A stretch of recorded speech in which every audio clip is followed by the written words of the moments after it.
حضرت ابن عمر رضی اللہ عنہ بیان کرتے ہیں، رسول اللہ صلی اللہ علیہ وآلہ وسلم نے فرمایا،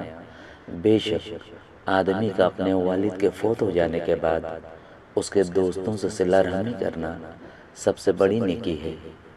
حضرت انس رضی اللہ عنہ بیان کرتے ہیں، رسول اللہ صلی اللہ علیہ وآلہ وسلم نے فرمایا، جو نوجوان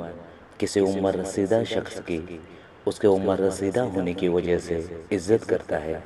تو اللہ اس کے عمر رسیدہ ہونے پر ایسا شخص متعین فرمائے گا جو اس کی عزت کرے گا۔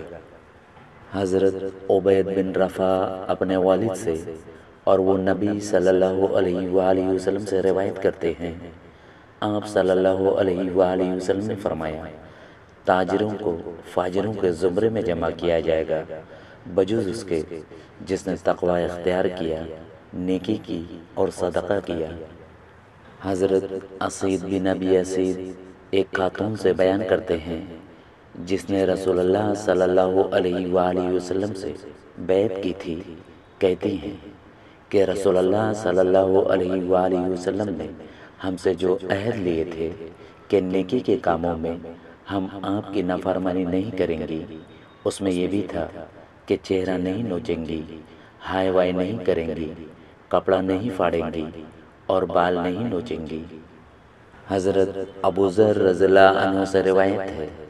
رسول اللہ صلی اللہ علیہ وآلہ وسلم نے فرمایا، میرے بعد میری امت میں کچھ ایسے لوگ ہوں گے جو قرآن پڑھیں گے، وہ ان کے گلوں سے آگے نہیں بڑھے گا، وہ دین سے اس طرح نکل جائیں گے جس طرح تیر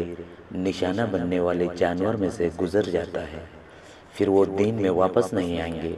وہ تمام مخلوقات میں سے بدترین افراد ہوں گے۔ حضرت ابو ذر رضی اللہ عنہ کے شاگرد عبداللہ بن صامت رحمۃ اللہ علیہ نے فرمایا، میں نے حکم بن عمرو غفاری رضی اللہ عنہ کے بھائی رافع بن عمرو رضی اللہ عنہ سے اس حدیث کا ذکر کیا تو انہوں نے فرمایا، میں نے بھی یہ حدیث رسول اللہ صلی اللہ علیہ وآلہ وسلم سے سنی ہے۔